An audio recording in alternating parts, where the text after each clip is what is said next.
লাউ চিংড়ি বাঙালিদের অতি জনপ্রিয় একটি পদ। লাউ চিংড়ি খেতে ভালোবাসেন না এমন মানুষের সংখ্যা খুব কমই আছে। অত্যন্ত সহজ সরল একটি রেসিপি, অথচ খেতে হয় দুর্দান্ত। গরম গরম ভাতের সাথে লাউ চিংড়ি থাকলে আর কোনো কথাই হবে না। নমস্কার বন্ধুরা, আমি মৌমিতা। আপনারা দেখছেন মৌমিতার রান্নাবাটি।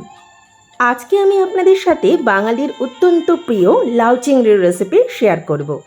আপনারা বিভিন্নভাবেই লাউ চিংড়ি তৈরি করেন, তবে আজকে আমি যে পদ্ধতিতে লাউ চিংড়ি তৈরি করেছি, আপনারা যদি একবার এভাবে তৈরি করেন আশা করি আপনাদের ভালো লাগবে।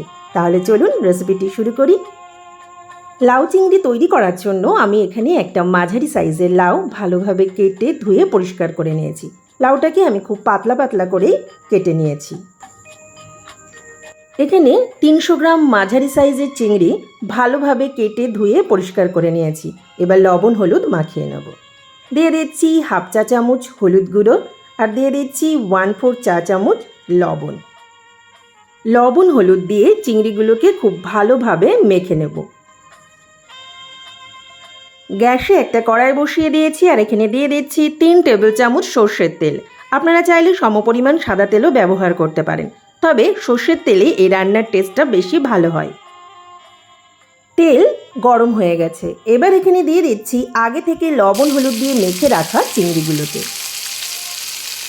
মিডিয়াম ফ্লেমে চিংড়িগুলোকে হালকা লাল লাল করে ভেজে তুলে নেব। খুব বেশি ভাজার দরকার নেই। দেখতেই পাচ্ছেন চিংড়িগুলো ভাজা হয়ে গেছে, এবার এগুলোকে তুলে নেব। তার কারণ এর থেকে বেশি ভাজলে চিংড়ি শক্ত হয়ে যাবে, তখন খেতে ভালো লাগবে না। চিংড়িগুলোকে তুলে নিয়েছি। একই তেলের মধ্যে ফোড়নের জন্য দিয়ে দিচ্ছি 2টো গোটা শুকনো লঙ্কা আর একটা তেজপাতা এভাবে ছিঁড়ে দিয়ে দিচ্ছি। একই সাথে দিয়ে দিচ্ছি 1 চা চামচ গোটা জিরে। এবার ফোড়নটা আসার জন্য ওয়েট করছি। ফোড়নটা চলে এসেছে, বেশ সুন্দর গন্ধ বেরোচ্ছে। এবার এখানে দিয়ে দিচ্ছি আগে থেকে কেটে রাখা লাউ। লাউ চিংড়ি তৈরির জন্য লাউটা যত বেশি টাটকা আর কচি হবে ততই খেতে বেশি ভালো হবে। সব লাউ দিয়ে দিয়েছি।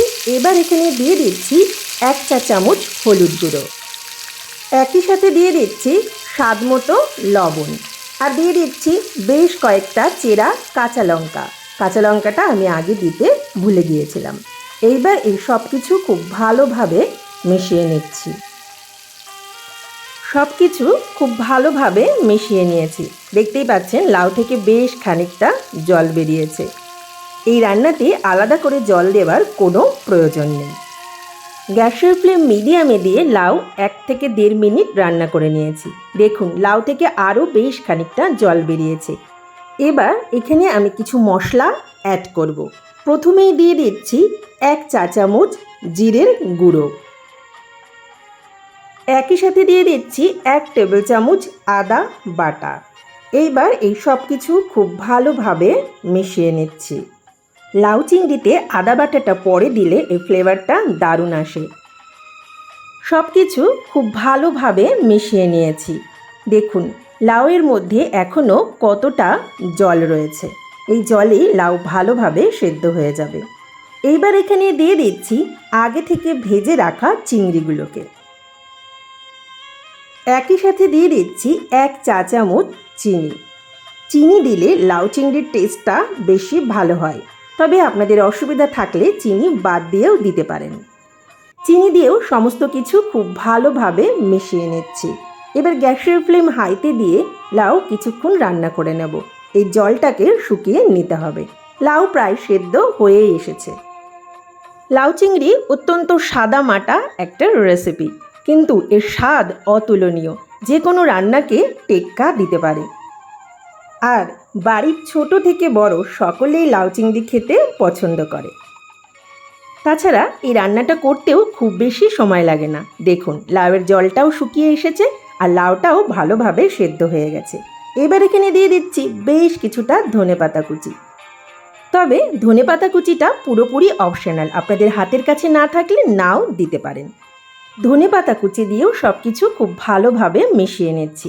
লাউ চিংড়ি অনেকে একটু ঝোলঝোল রাখতে পছন্দ করে, সেক্ষেত্রে আরও একটু আগে নামিয়ে নেবেন। তবে আমার এভাবেই বেশি পছন্দ, তাই আমি এই অবস্থায় নামিয়ে নেব। গরম গরম লাউ চিংড়ি পরিবেশনের জন্য তৈরি। লাউ চিংড়ির এই রেসিপি যদি আপনাদের ভালো লেগে থাকে তাহলে অবশ্যই লাইক, কমেন্ট, শেয়ার আর চ্যানেলটা সাবস্ক্রাইব করে আমার পাশে থাকবেন।